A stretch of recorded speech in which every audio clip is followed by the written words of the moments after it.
Hi everyone, welcome back to my channel. This is a 21-part video series showing you how to create GF house. Let's get started.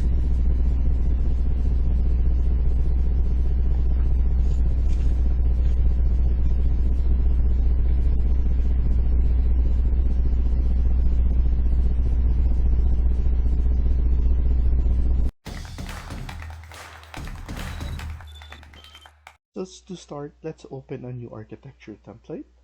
So click on New, drop down, choose Architecture Template, and then press OK.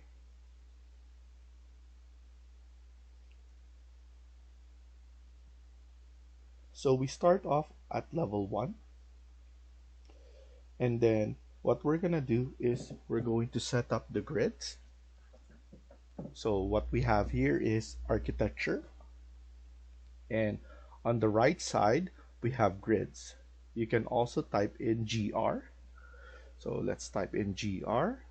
That's the keyboard shortcut, and we're going to create a vertical grid first. So I'm gonna do is I'm gonna click from below to above in the middle, or where the elevation tags are.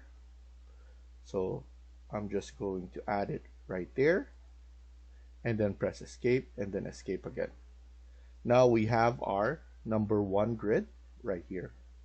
You can select that, and then after that, CO, that's the copy command under modify, and this is the icon on that. So that's CO. Make sure multiple is checked. So I'm gonna check multiple, and then I'm going to click it again. It's already highlighted, and as you can see, there is a temporary dash line around it.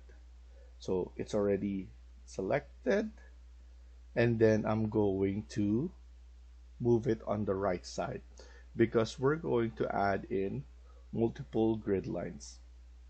So let me put it on the right side, and then I'm going to type in 3640 1343,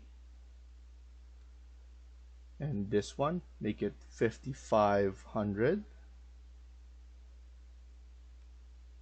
This is 2000.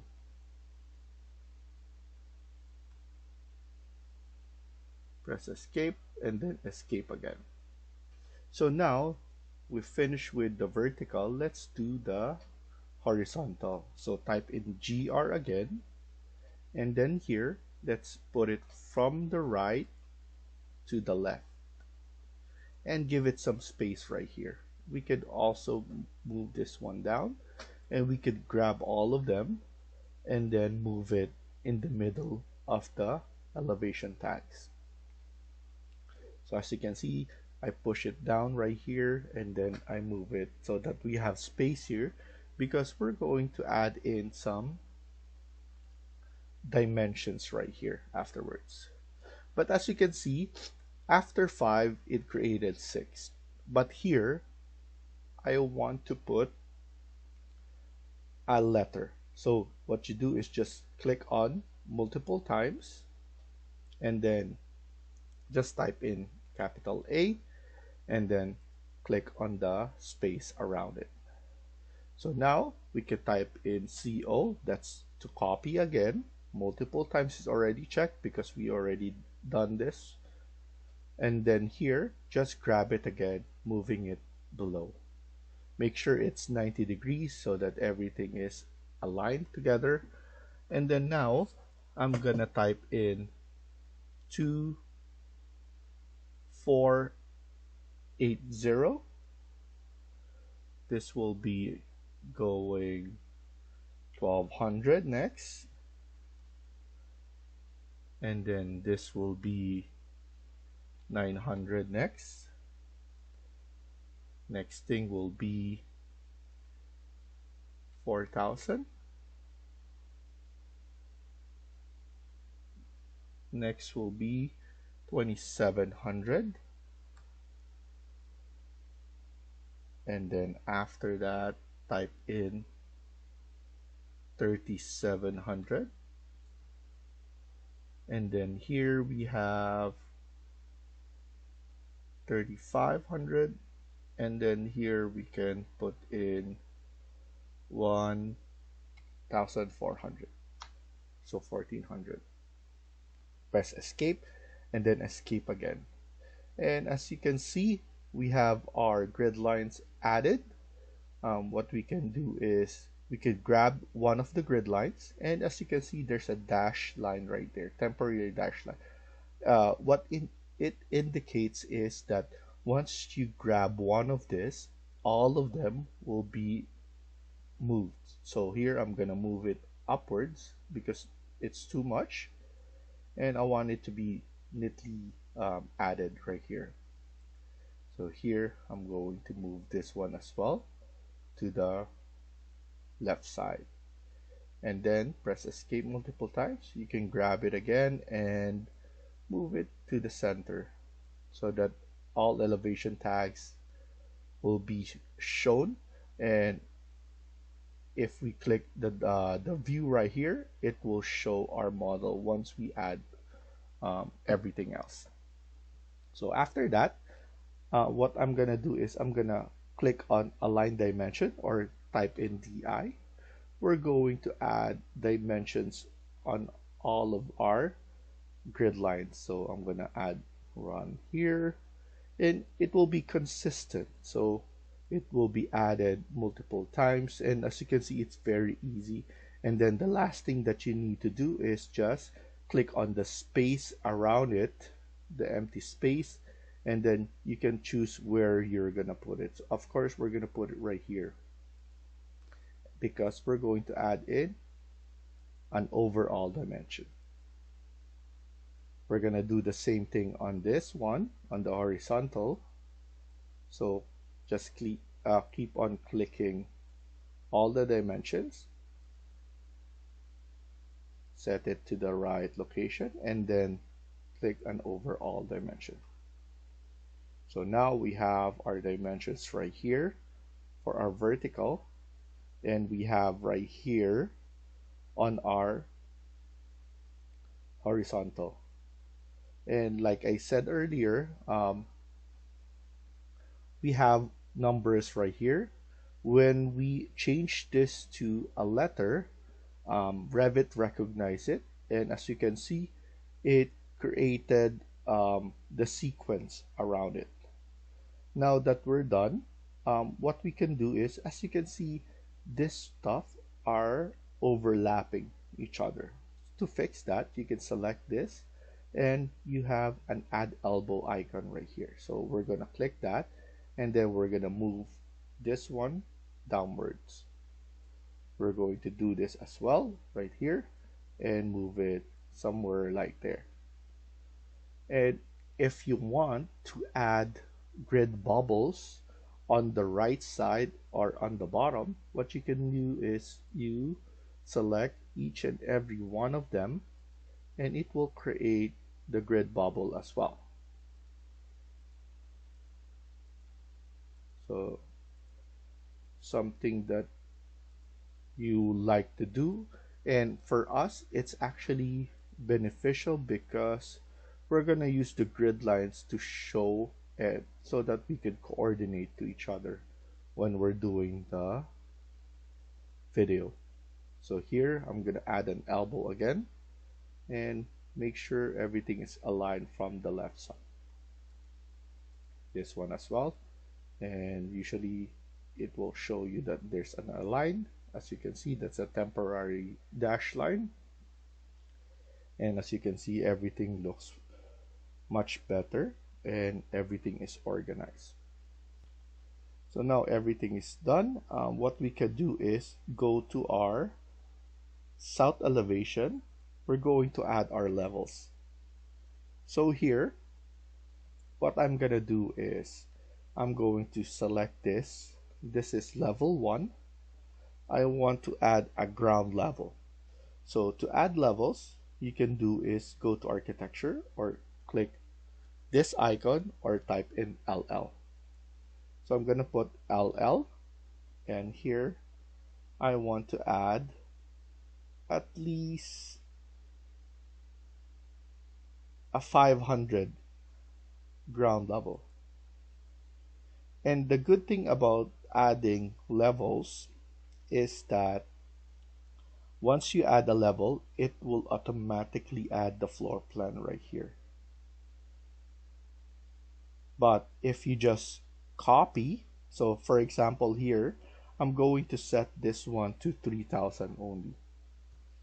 But if I just select this CO to create a copy, so type in 3000 again, it created a level 4. But as you can see, there's no level 4 created here. So to add that, what you can do is you need to go to View, Plan View, Floor Plan, and then click level 4 and then press OK. Now it created a level 4, and if we go back here, we have level 4 on our project browser floor plan. So those are two different ways of adding levels. So the fast way is, but actually it depends on how many floors are you gonna do. For example, if you create a building, copy command is much faster because you could just copy levels like that. So for example here, I'm just gonna type in CO, copy multiple times. As you can see, it's so fast to add. But as you can see, there's nothing added here on our floor plan, so you just need to do the view and then plan view. But if you're adding just couple of floor plan, better do the level instead, so that you instantly add all of this right there. And of course, we need all our grid to be intersecting, because right now, if our level 4 and then this grid is lower down, it's not intersecting above there. As you can see, there's no grid line showing here. But if you move it up, as you can see, the grid lines is intersecting. So now we're gonna change this name to ground floor. Make it all caps.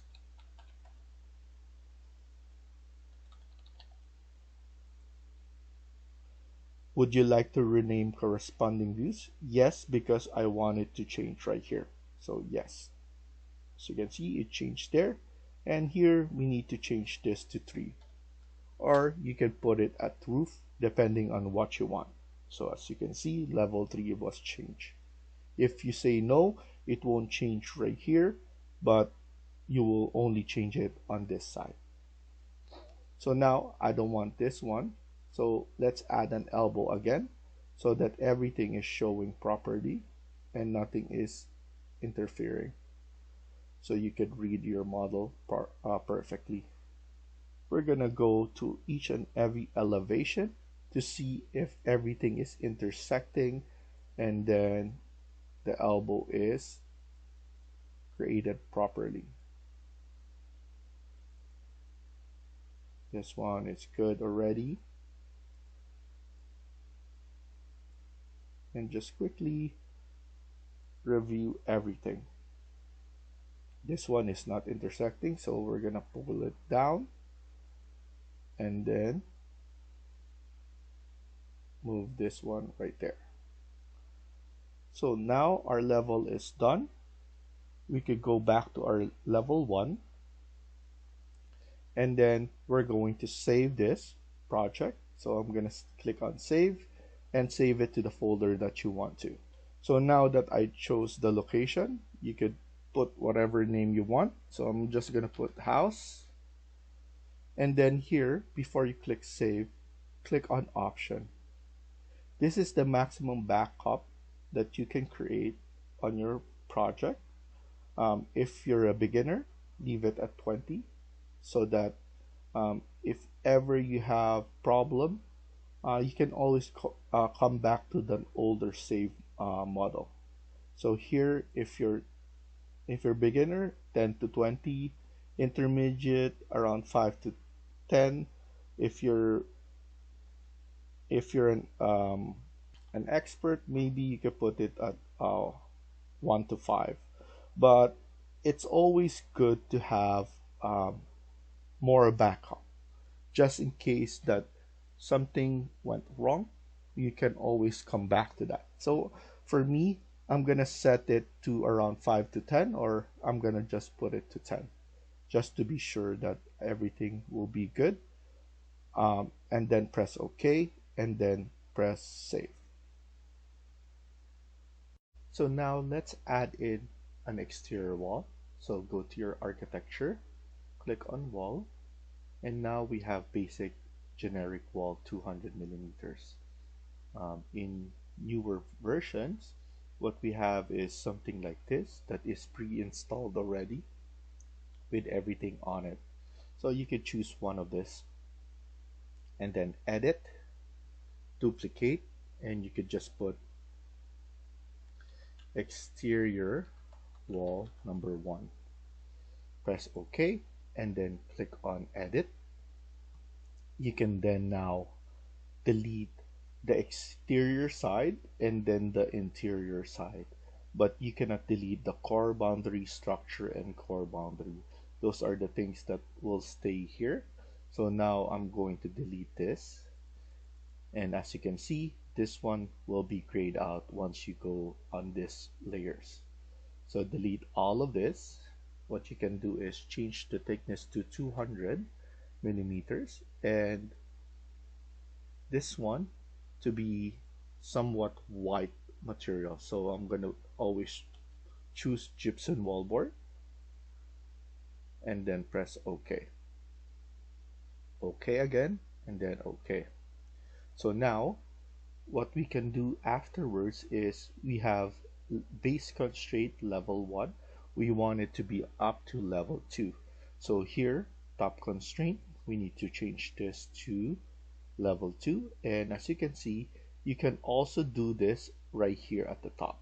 So whatever you change at the top will be changed right here under your properties, and whatever you change in your properties will be changed here as well.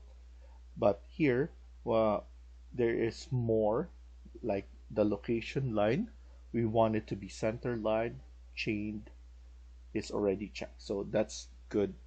And we could now select, or we could add walls onto our drawing. So now what we could do is we could add a wall. So let's add from A1 up to A5. Go down to all the way to G5. Go across here up to G3. Go down again to I3. So leave that one there, but press escape because we need to click on H3, going across here up to H number 1. But before we do that, we need to go just 3,000. So around 3,300 or 3,000 is good enough. So you can type in 3,000 and then press enter. And as you can see, it created that notch. And we're going to add this all the way to the I grid line. Go across to I1 and then move it back to A1. Press escape multiple times. Then after that, we need to add again a wall, an exterior wall. So we could select this and then type in CS. So CS is under modify, and this is the icon. It's create similar. So basically if you have anything that is already added, if you click that and then type CS, you'll be able to add it instantly. You don't need to go to architecture and click wall and all of those stuff. So it's a fast way. It will make your it will basically make you more efficient. So I'm gonna select that CS and I'm going to select here G4 all the way to D4, and then going across right here up to D2, going above right here up to the C2, and going across right here around 2000, around 2000. So type in 2000 along the C grid. So I'm just gonna do that. CS again, just type in 2000 and then go up right here and then close it off to B1. So we just went across here 2000, go up to the grid line B, and then finish it off at B2. So some of this wall we will need to change it later on, but for right now just leave it like that, because we're going to set the boundaries first. It's easier to set those and then create everything in the inside and before we do the outside, because it's easier to just change it later on. So thank you for watching and I hope you liked the video. Please hit like and subscribe. Feel free to comment down below.